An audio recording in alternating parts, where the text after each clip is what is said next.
Sud Radio, 18h-20h, Cécile de Ménibus. Et ce soir, chers amis, on vous souhaite la bienvenue. Ce sera sans Philippe David qui m'a abandonné comme un vieil animal dans sa cage. Il nous écoute, en tout cas, on l'embrasse bien sûr. Et autour de cette table, Philippe Bilger, malgré tout, qui est venu et qui a bravé la tempête. Bonsoir Philippe. Ça va, tout de même, les grands froids, on peut les supporter. Ça va. Il est venu à scooter, on vous l'a dit. Pierre-Yves Martin, entrepreneur et consultant. Comment ça va? Ça va, vous Fraîchement. Vous vous réchauffez? Je me réchauffe. J'ai 1h30 pour me réchauffer. Voilà, vous avez retrouvé une couleur de peau tout à fait normale. Samuel Boto est avec nous, communicant chez Step Conseil. Bonsoir. Le teint rose. Le teint rose, c'est ça, voilà. Le teint rose, exactement. Et vous, au 0826 300 300, on est ensemble jusqu'à 19h30. Et on va revenir sur l'actualité du jour avec cette belle avancée sur le plan de paix entre l'Ukraine et la Russie, selon Donald Trump et Volodymyr Zelensky, avec cette question du jour. Sommes-nous proches d'un accord de paix? Pour l'instant, vous dites non à 56%. Et puis, en cette période de Noël, les Français ont dépensé visiblement 10% de plus que l'an dernier. Et on vous a posé une question sur notre compte X. Est-ce que les Français se sont lâchés les Français se sont lâchés à Noël selon Serge Papin? Est-ce que c'est selon vous de la générosité, du plus de pouvoir d'achat ou des produits moins chers? Vous dites pour l'instant en majorité que ce sont des produits moins chers à 47% et de la générosité quand même à 36%. Et puis d'ici 10 ans, près de 700 000 entreprises devront être transmises et de nombreuses PME et TPE ne retrouveront malheureusement pas de repreneurs. Alors faut-il défiscaliser la transmission d'entreprises aux salariés? Vous dites un grand oui à 92%. On est ensemble, les amis, jusqu'à 19h30. On vous souhaite la bienvenue. Tout de suite, le grand débat du jour. Bien s'entendre avec la Russie est une bonne chose, pas une mauvaise. Le nouveau président est une personne intelligente. Le Kremlin a pu contribuer à faire que Trump arrive à la Maison-Blanche. Trump veut se débarrasser de la guerre. C'est une très mauvaise nouvelle pour l'Ukraine. J'obtiendrai cet accord en 24 heures.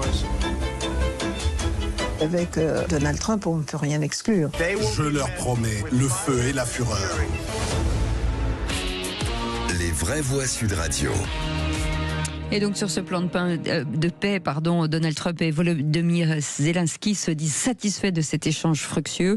On en parle avec Olivier qui est avec nous au 0826 300 300. Bonsoir Olivier, bienvenue. Bonsoir Cécile. Alors je suis désolé que vous soyez seul, vous sentez seul en l'absence de Philippe, mais vous êtes quand même très bien accompagné sur le plateau.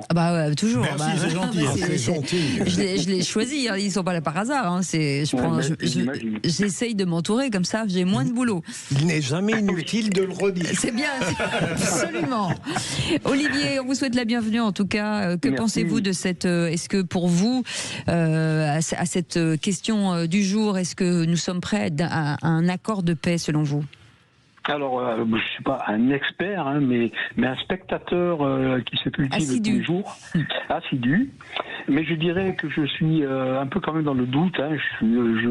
Partagé entre pessimisme et optimisme, parce que pour moi, il y a plusieurs facteurs majeurs. C'est très complexe en fait tout ça. Une solution militaire, le total semble improbable, parce que ni la Russie ni l'Ukraine ne peuvent obtenir une victoire rapide et décisive à court terme. Et puis je sais pas, une discussion sur les territoires occupés sans mettre les points bloquants toujours. Et puis là, je viens de lire que apparemment Zelensky aurait 2 points qui bloquent. Ce serait le référendum qui voudrait être soumis à son peuple pour la paix. Et puis il y a une histoire avec une centrale nucléaire. Si je me trompe pas, qui semblerait être 2 points bloquants. En fait, c'est le problème, c'est le Donbass en fait. Oui, c'est le Donbass. Oui. Et ça implique tellement de compromis politiques, tellement coûteux pour les deux camps que voilà, je reste dans l'expectative. Philippe Bilger. Dans les phases un peu contrastées auxquelles Donald Trump nous a confrontés ces derniers mois, entre dénonciation, pessimisme et enthousiasme excessif, aujourd'hui, mais avec beaucoup de prudence, j'irais plutôt vers la seconde branche de l'alternative. Je ne dis pas, et vous venez de l'évoquer, Cécile, que le Donbass ne reste pas un gros problème, mais en dehors de l'information qu'on a eue à l'instant, où semble-t-il Poutine recommence à jouer ce jeu un peu sadique de retarder l'accord qu'on attend de lui, il me semble un petit peu qu'il y a une forme d'espoir dans la mesure où le président Zelensky semble assez accordé pour une fois avec ce que les Américains proposent et qui pourrait, on ne sait jamais, complaire aux Russes et à l'Europe bien entendu. Donc j'ai un optimisme très très mesuré, ma chère Cécile, mais un petit optimisme tout de même. Alors dernièrement, sachez qu'une attaque de drone a eu lieu aujourd'hui sur la maison de Vladimir Poutine, qui accuse bien sûr l'Ukraine. Ouais, c'est exactement. Moi, je serais moins optimiste que mon ami Philippe.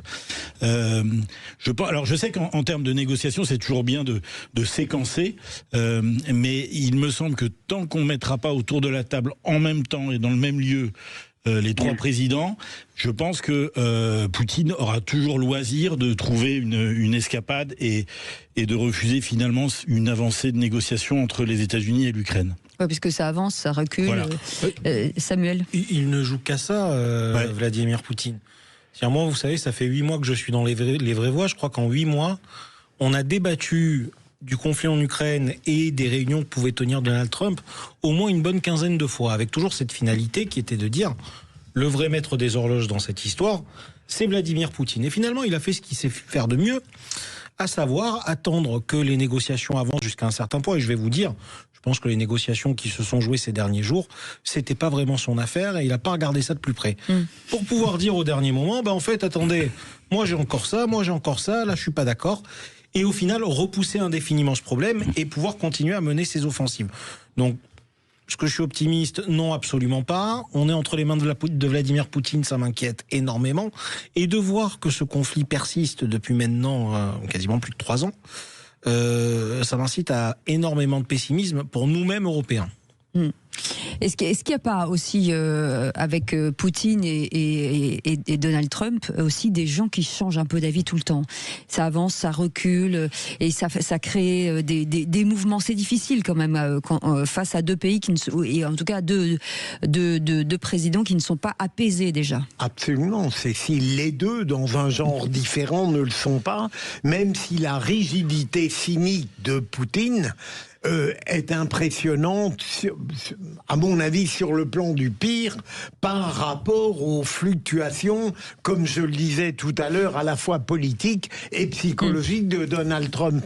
Mais vous pointez là quelque chose d'essentiel, c'est que les deux protagonistes, je mets à part l'Europe, et moi je considère que le président Macron a un rôle assez positif dans ce domaine-là, les deux protagonistes, Poutine et Donald Trump, sont des gens qui ne sont pas naturellement accordés à une diplomatie paisible. Oui. Et je pense que Donald Trump est animé par une volonté de changer de posture à tout moment.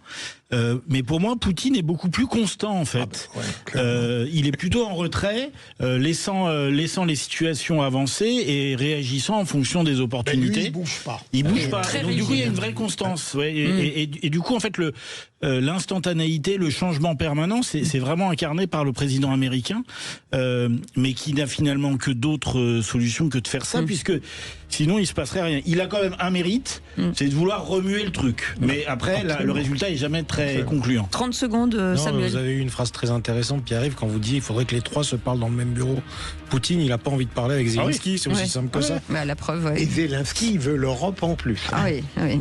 Le problème, c'est que c'est pas Noël, les amis, donc ça va être compliqué. Allez, on reviendra dans un instant avec cette période de Noël où les Français, finalement, ont dépensé 10% de plus que l'an dernier. On verra si c'est vraiment un problème de pouvoir d'achat, si c'est finalement de la générosité ou des produits moins chers. Vous dites pour l'instant de la générosité, des produits moins chers. On en parle dans un instant. À tout de suite. Sud Radio. Sud Radio. Parlons vrai. Parlons vrai. Sud Radio. Parlons vrai.